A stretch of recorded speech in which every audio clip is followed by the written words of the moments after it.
प्यारे बच्चों, मैं Anand Mohan sir S memorial public school Sabatpura Bahari से कक्षा 8 के छात्रों को हिंदी पढ़ाने जा रहा हूँ। आज हम लोग पाठ 3 संस्कृति क्या है पढ़ेंगे।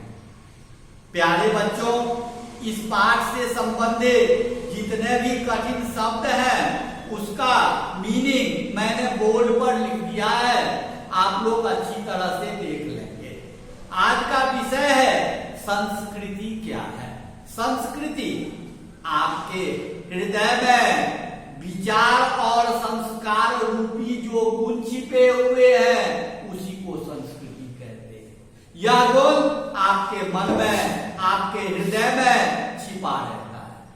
इस कहानी को पढ़ने पर संस्कृति और सभ्यता के संबंध में विशेष जानकारी आपको मिलना तय है। आप लोग अच्छी तरह से ध्यान देंगे। संस्कृति और सभ्यता ये दोनों दो शब्द हैं, इनके मायने भी अलग अलग है। सभ्यता मनुष्य का वह गुण है जिससे वह अपनी बाहरी तरक्की करता है। संस्कृति मनुष्य का वह गुण है जिससे वह अपनी भीतरी उन्नति करता है। संस्कृति के प्रभाव में मनुष्य परोपकार दया सीखता है।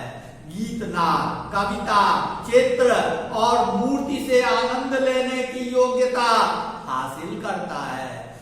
एक समय था जब आदमी को घर बनाना नहीं आता था, जब वह पेड़ की छाया या पहाड़ की खो में वास करता था, अर्थात रहा करता था। जब उसे खेती करना भी नहीं आता और वह कंदमूल या जंगली जीवों का गोश्त कहते हैं मांस को, गोश्त खाकर गुजारा करता था। जब उसे कपड़ा बुनना नहीं आता था, वह या तो नंगा रहता या पेड़ों की छाल या जानवरों की खाल पहनकर अपनी लाज अर्थात शर्म छिपाता। आज मानव उनके पास कुछ था ही नहीं, न रहने को घर, न खाने को अनाज, न पहनने को वस्त्र। वे लोग एकदम जंगली वेशभूषा में जंगली खान पान अर्थात फल फूल खाकर, मांस खाकर निर्वाह किया करते। इस हालत को मनुष्य की और असभ्यता की हालत कहते हैं। लेकिन इस हालत से निकलकर आदमी ज्यों-ज्यों आगे बढ़ा, त्यों-त्यों वह सभ्य होता गया। यानी जब आदमी खेती करके अनाज उपजाने लगा, घर बनाकर रहने लगा और कपड़े बुनकर उन्हें पहनने लगा, तब वह असभ्यता से निकलकर सभ्यता में आने लगा। प्यारे बच्चों, आज भी रेलगाड़ी, मोटर और हवाई जहाज, लंबी चौड़ी सड़कें और बड़े बड़े मकान, अच्छा भोजन और अच्छी पोशाक, ये सभी अच्छी सभ्यता की पहचान है। और जिस देश में इनकी जितनी ही अधिकता है, उस देश को हम उतना ही सभ्य मानते हैं। मगर संस्कृति इन सबसे कहीं अलग है। वह मोटर नहीं, मोटर बनाने की कला है। वह मकान नहीं, मकान बनाने की रुचि है। अच्छे भोजन का सामान हम सभ्यता के जरिए पैदा करते हैं, लेकिन जिस ढंग से हम भोजन तैयार करते हैं और जिस कला से हम उसे खाते हैं, वह हमारी संस्कृति कहलाती है। अंग्रेज लोग टेबल कुर्सी पर बैठकर भोजन करते हैं, हम लोग घर में आसन बिछाकर थाली नीचे जमीन पर रखकर भोजन करते हैं। यह हमारी संस्कृति है, यह हमारा गुण है। और वह टेबल कुर्सी पर बैठ के भोजन करना अंग्रेजों का गुण है। प्रत्येक सभ्य आदमी सुसंस्कृत भी होता है, ऐसा नहीं कहा जा सकता। सुसंस्कृत मीन्स विचारवान, क्योंकि अच्छी से अच्छी पोशाक पहनने वाला आदमी भी तबीयत से नंगा हो सकता है, और नंगा होना संस्कृति के खिलाफ बात है। संस्कृति धन नहीं, गुण है। संस्कृति ठाठ बाट नहीं, विनय और विनम्रता है।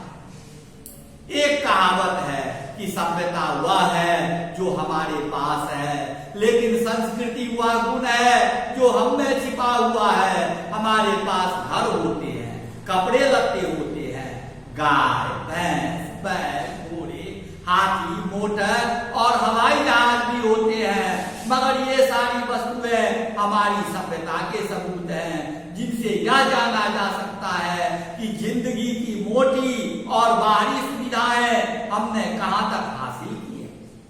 लेकिन संस्कृति इतने मोटे तौर से दिखाई नहीं देती, वह बहुत ही सूक्ष्म और महीन है, और वह हमारी प्रत्येक पसंद तथा आदत में छिपी रहती है।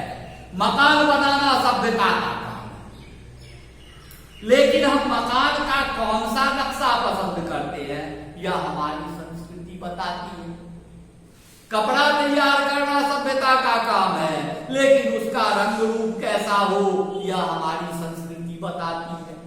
हथियार करना सभ्यता का काम है, लेकिन उस हथियार से किसी को मारना ठीक या नहीं यह बताना संस्कृति का काम है।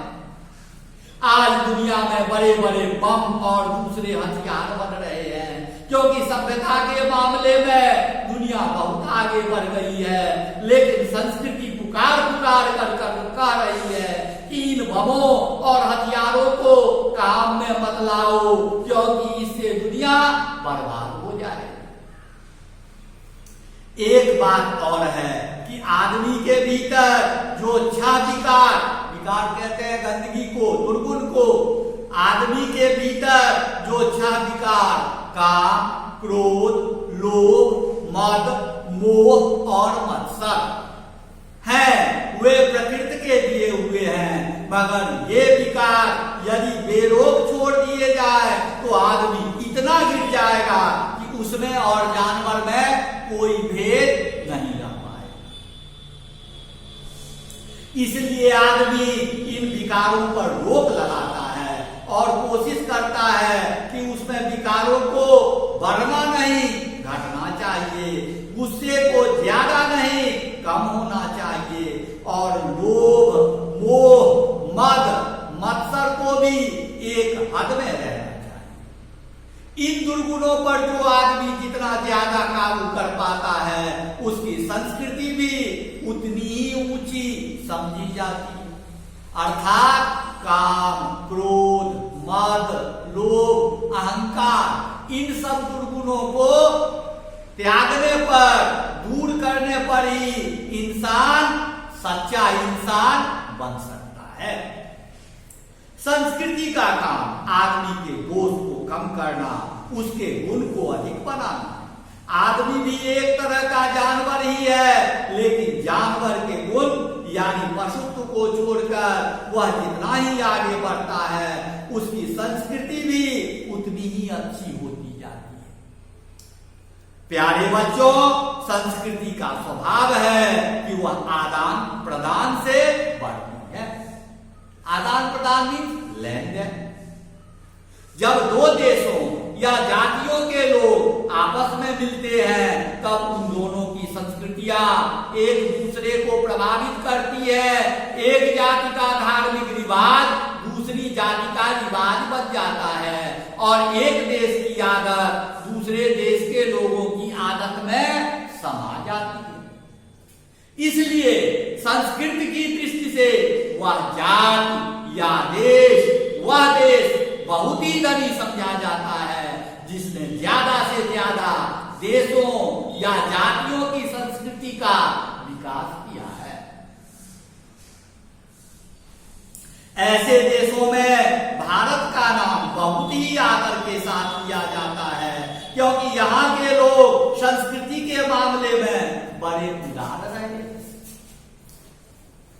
प्यारे बच्चों, यही नहीं बल्कि हम जिसे अपनी संस्कृति कहते हैं, वह एक जाति या कुछ थोड़े से लोगों की संस्कृति नहीं है, बल्कि बहुत पुराने समय से जो अनेक जातियां इस देश में आती रही है, उन सब की संस्कृतियों के प्रभाव हमारी भारतीय संस्कृति पर पड़ते रहे हैं। और उन्हीं प्रभावों को ठीक से अपने भीतर बचाकर हमारी संस्कृति इतनी विशाल और उदार हो गई है कि आज वह सारी दुनिया की संस्कृति का आईना बन सकती है।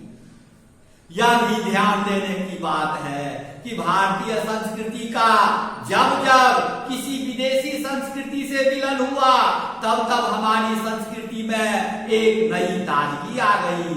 असल में भारतीय संस्कृति में वसंत ऋतु बड़े पैमाने पर 4 बार आया है और इन चारों मौकों पर हमारी फुलवारी में जो लहलहाहट पैदा हुई, जो फूल खिले, वे हमारी संस्कृति को आज भी ताजा बनाए हुए हैं। प्यारे बच्चों, इस लाइन को फिर से देखिए। असल में भारतीय संस्कृति में बसंत ऋतु बड़े पैमाने पर 4 बार आया और इन चारों मौकों पर हमारी फुलवारी में जो लहलहाहट पैदा हुई, जो फूल खिले, वे हमारी संस्कृति को आज भी ताजा बनाए हुए हैं। इन 4 अध्यायों में पहला अध्याय वह है जब आर्य इस देश में आए और द्रविड़ जाति से मिलकर उन्होंने उस संस्कृति की नींव डाली। द्रविड़ जाति से तात्पर्य है दक्षिण भारत में रहने वाले लोग, जिसे हम हिंदू अथवा भारतीय संस्कृति कहते हैं। दूसरा अध्याय वह है जबकि यह संस्कृति कुछ पुरानी हो गई और उसके खिलाफ महात्मा बुद्ध और महावीर ने विद्रोह किया, जिसके फलस्वरूप बहुत सी रूढ़ियां मीन्स प्राचीन परंपराएं जैसे सती प्रथा, विधवा विवाह, ये सब क्या रूढ़ियां थी, प्राचीन परंपराएं थी, निकृष्ट परंपराएं थी। इन्हें इन लोगों ने दूर किया और यह संस्कृति एक बार फिर से नवीन हो गई। तीसरा अध्याय वह है जब इस देश में मुसलमान आए और हिंदू धर्म का इस्लाम से संबंध हुआ। और चौथा अध्याय वह है जब भारत की मिट्टी पर हिंदुत्व और इस्लाम दोनों का संबंध ईसाई धर्म और यूरोप के विज्ञान और बुद्धिवाद से हुआ।